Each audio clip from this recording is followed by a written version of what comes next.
ሰላማት ጋይስ ህዝቡን በሐዲሽ ቪዲዮ መጽን አለና ያው እስከ መጨረሻት ቪዲዮ ንኽትሪእዎ ተስፋ እንዳገበርኩ ያው ናይሎም አንተ ሂዘዝ መጽሐፍ ደማ ቲንኪንግ ፋስት ኤንድ ስሎው በዳንኤል ካይነመን ይብል ማለት እና እዚ መጽሐፍ እዚ ያው ዘጽንዖ መጽናዕት ስለዚህ እዩ ማለት እዩ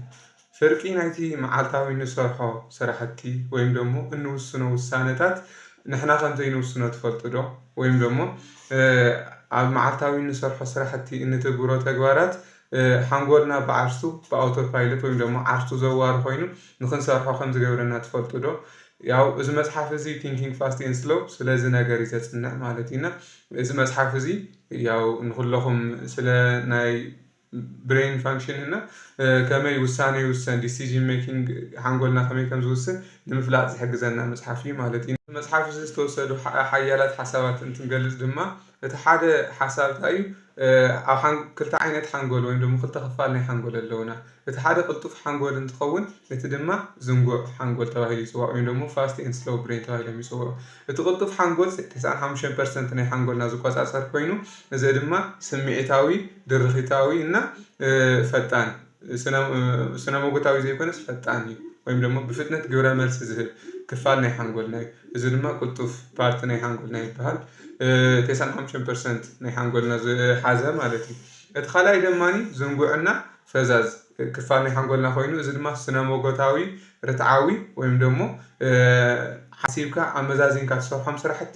ወኪሉ ዝሓዘ ክፋል ናይ ሓንጎልና እዩ ማለት ካብዚ መጽሓፍ ካብ ዝተወሰዱ ካልኣይ ሓሳብ ድማ እንታይ እዩ ሓንጎልካ ብተደጋጋሚ ከም ዝሕስወካ ይነግረና ይሕስወካ ክንብል ከለና ድማ ብተደጋጋሚ ሓሲብካ ወይ ኣስተንቲንካ ትገብረሉ ወይም ደግሞ ስራሕቲ ትፍጽመሉ ግዜ ውሕዳት ምዃኖም ይዘርየና ኣብዚ መጽሓፍ ማለት እዩ እና ውሳነ ክንውስን ከለና ኩሉ ሻዕ ብቅልጡፍ ሓንጎልና ስለንፍጽም ያው ካብ ሎጂክ ንላዕሊ ንኢሉዥን ወይም ደግሞ ካብ ስነመጎተ ንላዕሊ ወይም ደግሞ ካብ ሓሲብካ እትገብሮ ነገር ንላዕሊ ብፍጥነት ትሰርሖ ነገር እዩ ውሳነኻ ዝቆጻጸሮ ምዃኑ የረድአና ሓንጎልና ድማ እቲ ሳልሳይ ፓርቲ ድማ ሓንጎልና ፕሮባቢሊቲ ሪስክ እና ሎጂክ ኣብ ካልኩሌት ምግባር ወይም ደግሞ ኣብ ምስትውዓል ብጣዕሚ ፈዛዝ ምዃኑ እና ብፍጥነት መልሲ ግብረ መልሲ ከም ዝህብ እዚ ድማ ናይ ቅልጡፍ ሓንጎልና ተጽዕኖ ምዃኑ የረድአና እዚ መጽሓፍ እዚ ማለት ኢና ያው ውሳነ ንምውሳን ኣስተንቲንካ ወይም ደግሞ ሓሲብካ ንኽትውስን ዝገብር መጽሓፍ እዩ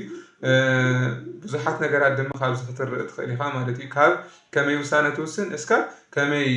ናይ ሰብ ውሳነ ጽልዋ ክትሕድር ትኽእል ኣብ ናይ ሰብ ውሳነ ጽልዋ ክትሕድር ትኽእል ዝብል ሓሳብ ኣብዚ መጽሓፍ